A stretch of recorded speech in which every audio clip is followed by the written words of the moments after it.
అమృత గడియల్లో update ఇద్దామంటే ఏమిరా కాకిగోల. ఓ పిల్లగా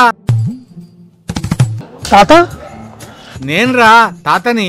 తాత నువ్వేమిరా ఎప్పుడు వచ్చినావు? యాదికొచ్చినాడు గాని కొత్త పేరు కొత్త సినిమా మంచి హుషారవుతానులే. అదేం లేదు తాత, ఆయన న్యూస్ షాప్ ఉంది నాదంటనే. చెప్పు ఏది ఇట్లా వచ్చినావు? ఆ పాట వింటావా? యాడ చూసినా నీ పాటనే, ఎప్పుడు లేనిది డాన్స్ మస్తుగా చేస్తున్నారు. అదేం లేదు తాత, ఇక పాటల ఊపులాగా దినేష్ మాస్టర్ తో ఇట్లా ఆడేసినాం అంతే. అట్లాగానే సరే కా పాప మస్తు ఉందని చేసినట్టుంది. అబ్బో సంధిస్తే సురికేస్తాడు. సరే తాత వచ్చిండు, మరేం కొత్త ముచ్చట్లేవారా? బరోబరు ఉన్నది, అది చెప్దామని మంచి గడియలు మంచి ముహూర్తం వెతుకుతున్నా. చేసే పని మంచిదైతే అవన్నీ ఎందుకు బిడ్డ? ఓహో గిరి ముచ్చళ్ళకేం తక్కువ లేదు, రాబోయని మంచి రోజులే. ఇక మన జాతకం మారుతాంది. అట్లంటవా? మరి అదేందో చెప్పిగా.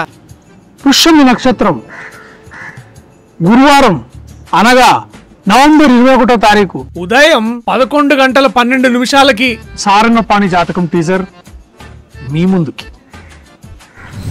మస్తు ముచ్చట చెప్పిన బిడ్డ, అంతా చెప్పేస్తా ఉండు. ఇన్నర్లా నవంబర్ 21వ తారీఖు గురువారం పుష్యమి నక్షత్రం ఉదయం 11:12 మావోడు సారంగపాణి జాతకం టీజర్ వస్తుంది. చూడుండ్రి అందరు చెప్పుండ్రి.